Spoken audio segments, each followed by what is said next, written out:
आज हम एकादश की कक्षा में बिंदु रेखा चित्र के प्रकारों पर चर्चा करेंगे। यहाँ पर देखें कि बिंदु रेखा चित्रों के दो प्रकारों पर बात हुई। पहला था प्राकृतिक मापदंड के आधार पर बने बिंदु रेखा चित्र और दूसरा था अनुपातिक मापदंड के आधार पर। तो आज के कालखंड में हम प्राकृतिक मापदंड के आधार पर बने बिंदु रेखा चित्रों की पर चर्चा करेंगे।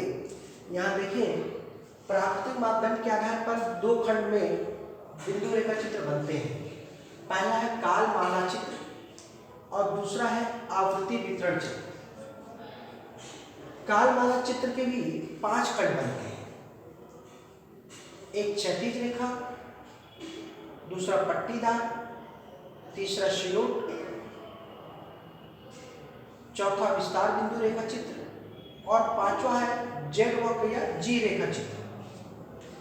इन सभी के क्रमशः एक एक उदाहरण के रूप में चित्रों को भी बना करके बताया जाएगा। और दूसरा इसी में देखिए कालमाला चित्र और दूसरा जैसे बताया आवृत्ति वितरण चित्र। आवृत्ति वितरण चित्र के भी 2 खंड बनते हैं, एक खंडित चित्र और एक अखंडित चित्र। खंडित चित्र स्वतंत्र रूप में होता है, अखंडित चित्र के भी 4 प्रकार होते हैं। एक आवृत्ति चित्र, आवृत्ति बहुभुज चित्र, आवृत्ति वक्र और चौथा संचयी आवृत्ति का।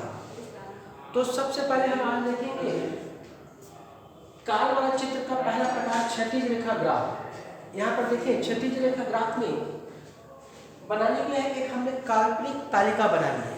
ये काल्पनिक तालिका इसमें बनी है।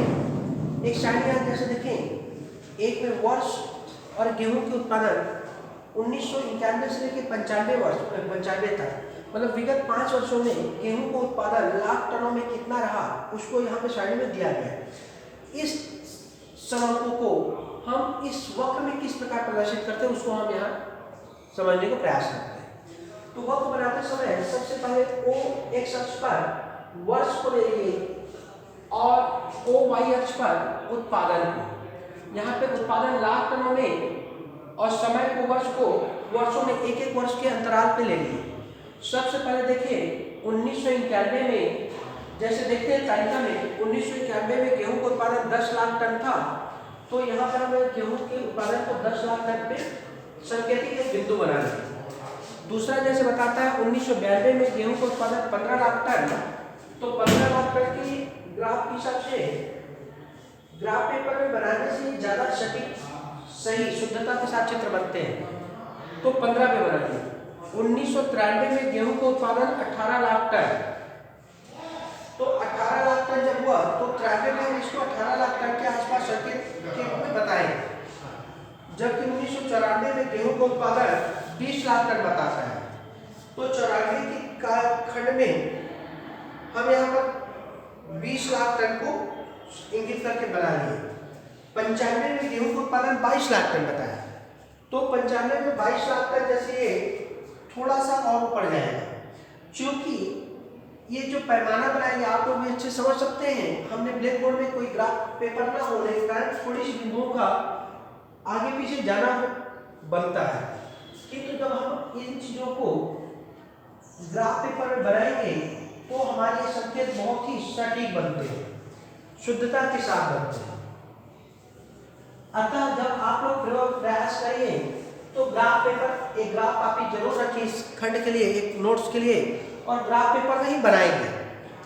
कुछ चीजें ऐसी होती जो देखने से सुनने से समझ तो आती है, लेकिन जब तक उसको बना करके प्रैक्टिकल नहीं करते तब तक वो क्लियर नहीं होता। इस क्लियरिटी के लिए आपको समझने के लिए ग्राफ पेपर में बनाना अति आवश्यक है।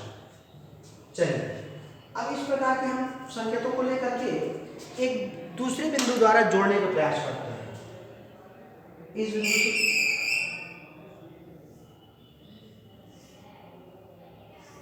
ये बना हुआ चित्र क्षैतिज रेखा कहलाता है। ये क्षैतिज रेखा, यहाँ पे हम लोग ध्यान दीजिए पैमाना 1 वर्ग सेमी बराबर 1 वर्ष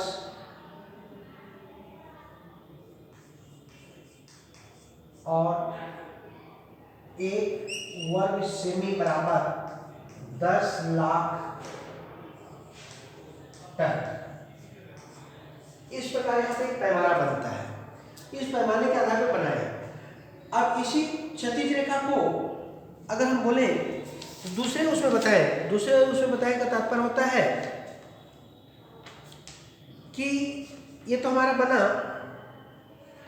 एक चौरों पे, अगर ये रेखा चित्र हमको 2 चौरों पे बनाना है तो 2 चौरों के लिए हमको एक दूसरी तालिका लेनी पड़ेगी। दूसरी तालिका किस रूप में लेनी पड़ेगी उसको देखिए।